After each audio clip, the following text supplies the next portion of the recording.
ఈనాడు చూస్తే పరీక్షల సంస్కరణలకి task force అన్నటువంటి వార్తను హైలైట్ చేసి జాతీయ పరీక్షా సంస్థ ఎన్టీఏ నిర్వహించే పరీక్షలో ప్రశ్నాపత్రాల లీకేజీని నివారించేందుకు ఉన్నత స్థాయి టాస్క్ ఫోర్స్ను ఏర్పాటు చేస్తున్నట్టు ప్రధాని నరేంద్ర మోడీ ప్రకటించారు. దీనికి ఇన్ఫోసిస్ సహ వ్యవస్థాపకుడు నందన్ నీలేకని నేతృత్వం వహిస్తారని చెప్పారు. ఆదివారం సాయంత్రం వీడియో సందేశం ద్వారా ఆయన విషయాన్ని వెల్లడించారు. పరీక్షల నిర్వహణలో సాంకేతికతను గరిష్టంగా వినియోగించుకోవడం, విస్తృత పారదర్శకమైన వ్యవస్థను తీర్చిదిద్దడానికి కావాల్సిన సలహాలను టాస్క్ ఫోర్స్ ఇస్తుందని చెప్పారు. ఇస్రో మాజీ చైర్మన్ ఎన్ సోమనాథ్ సహా వేర్వేరు రంగాలకు చెందిన నిపుణులు దీనిలో సభ్యులుగా ఉంటారని చెప్పారు.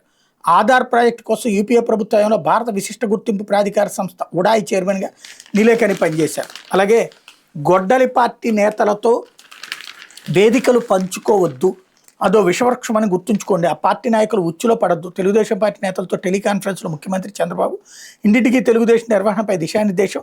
ఎట్టి పరిస్థితుల్లోనూ గొడ్డలి పార్టీ నేతలతో వేదికలు పంచుకోవద్దని తెలుగుదేశం పార్టీ నేతలకు ఆ పార్టీ అధినేత ముఖ్యమంత్రి చంద్రబాబు సూచించారు. అదో విషవృక్షం అనే విషయాన్ని గుర్తుపెట్టుకోవాలన్నారు. ఆ పార్టీ నాయకులు ఉచ్చులో పడద్దని హెచ్చరించారు. తెలుగుదేశం పార్టీ ముఖ్య నాయకులతో ఆదివారం చంద్రబాబు టెలికాన్ఫరెన్స్లో మాట్లాడారు. సోమవారం నుంచి 45 రోజుల పాటు జరగనున్న ఇంటింటికి తెలుగుదేశం నిర్వహణపై దిశానిర్దేశం చేశారు.